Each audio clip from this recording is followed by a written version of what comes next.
Quang rua bụi đàn rua lô thiên lai lung liền sang in mình ngài lô tên liêm ta mô đô na say nghe arang kavai chel din dài reng kerel thay lâu nang ai suy lung le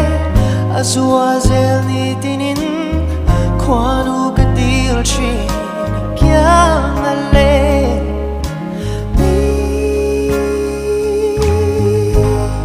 liam san cất khắc lên lại bờ trên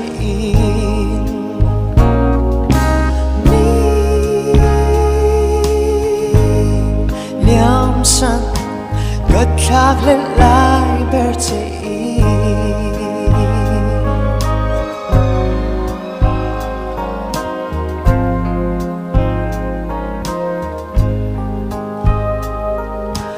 Golan ni chua tiarin thai koi thu di hlanin khoya chuan ve ang che mo ti alung lam vai re reng hian mo loi khep pui kan mu le chi nang ai sui lung le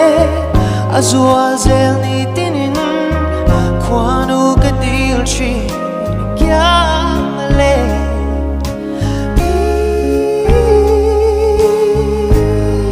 liam san cất khắc lên lại bờ trên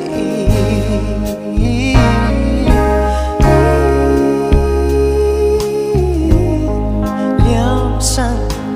cất khắc lên lại bờ trên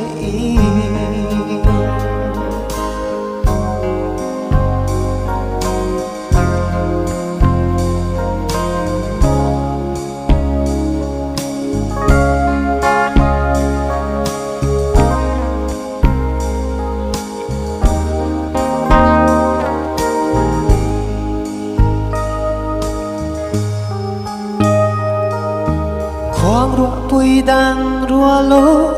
thiên lai lung liền sang in mình ngài lô tên liêm ta mô ti lung lam vai re reng hian mô loài khép bụi can nu lên chi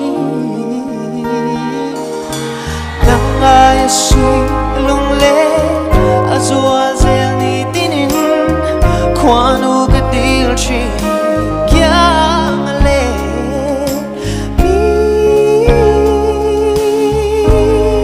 liam san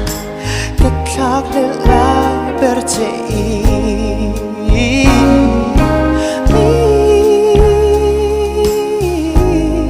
liam san cất khắc lên lại bờ trên